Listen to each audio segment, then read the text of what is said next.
Hello everyone, আজকে আর কোনো রান্নার ভিডিও নিয়ে আসলাম না। তো একটা ছোট্ট মিনি ব্লগ। দেখো, বাড়ির একটা বউকে রৌদ্র ঝড় বৃষ্টি গরম কিচ্ছু নেই, সব সময় সব কাজ করতে হবে। তো দেখো এত গরম, তো রান্না তো করতে হবে। দুপুরে রান্নার দিকে আমি বসিয়ে দিয়েছি, তারপরে প্রচুর গরম লাগতেছে, তো একটু লেবু শরবত বানিয়ে খাচ্ছি।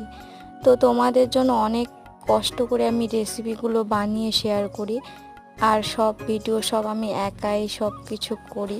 তো বাইরে দেখো কত রৌদ্র, তো রান্না করার পরে তো বাকি কাজ পড়েই থাকে। তো এখন দেখো কড়াই বের করে সব কিছু থালা বাটি যা যা আছে মেজে নিচ্ছি। আমাদের দিকে কিন্তু প্রচুর গরম পড়েছে, তোমাদের দিকে কত গরম পড়েছে সবাই একটু কমেন্ট করে জানাবে। তো তারপরে ফ্যানের এখানে এসে হাত মুখ ধুয়ে একটু বসে পড়লাম। তো সবাই জানোই যে বাড়ির বউদের কি কাজ। তো টাটা সবাইকে।